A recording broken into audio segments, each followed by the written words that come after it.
जय श्री कृष्ण। साथियों, आज मैं गीता यानी भागवत गीता जो है उसके पहले अध्याय के तीसरे श्लोक का विश्लेषण कर रहा हूँ।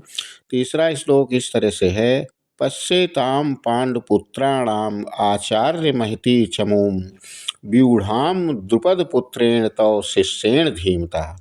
पश्य मतलब देखिए, एताम मतलब इस, पांडुपुत्राणाम मतलब पांडु के पुत्रों की यानी पांडवों की, आचार्य हे गुरु द्रोणाचार्य, महतीम यानी विशाल, चमूम मतलब होता सेना, व्यूढ़ाम मतलब होता सुव्यवस्थित रूप से सजी हुई है, द्रुपद पुत्रेण मतलब द्रुपद के पुत्र धृष्टद्युम्न द्वारा, तव शिष्येण यानी आपके शिष्य द्वारा, धीमता मतलब बुद्धिमान। भावार्थ ये है साथियों कि संजय ने धृतराष्ट्र से कहा कि हे आचार्य द्रोण, आप पांडुपुत्र की इस विशाल और व्यवस्थित सेना को देखिए, जिसे आपके ही बुद्धिमान शिष्य धृष्टद्युम्न ने युद्ध रचना में सजाया है। ये संजय बता रहे हैं वहाँ का दृश्य। इसकी व्याख्या महाभारत के युद्ध क्षेत्र में, जो कि कुरुक्षेत्र में दोनों सेनाएं आमने सामने खड़ी हैं। धृतराष्ट्र जन्म से अंधे हैं, इसलिए वे संजय से युद्ध का हाल पूछते हैं। संजय दिव्य दृष्टि से सब देख रहे हैं।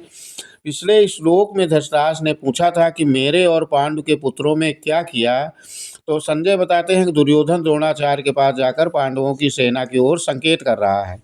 इस श्लोक में दुर्योधन की मना स्थिति छिपी हुई है, जिसे संजय संकेतों में प्रकट कर रहे हैं। पश्चाताप मतलब देखिए, दुर्योधन द्रोणाचार्य का ध्यान पांडवों की शक्ति की ओर आकर्षित कर रहा है महाराज, ताकि वे पूरी शक्ति से युद्ध करें। महती चमूम मतलब विशाल सेना, ये वो दिखाना चाहता है कि पांडवों की सेना बहुत बड़ी और सशक्त है, जिससे द्रोणाचार्य सावधान रहें। व्यूढ़ाम मतलब सुव्यवस्थित, अर्थात पांडवों की सेना अनुशासन और रणनीति से सजी हुई है, अर्थात वे युद्ध कला में दक्ष हैं। द्रुपद पुत्रेण तव शिष्येण, यहाँ दुर्योधन द्रोणाचार्य के हृदय पर मनोवैज्ञानिक प्रभाव डालता है। धृष्टद्युम्न वही है जिसे द्रोणाचार्य को मारने के लिए यज्ञ से उत्पन्न किया गया था, फिर भी वही द्रोण का शिष्य बनकर युद्ध रचना कर रहा है। दुर्योधन मानो कह रहा हो कि आपके ही शिष्य ने शत्रु सेना को इतना सशक्त बना दिया है।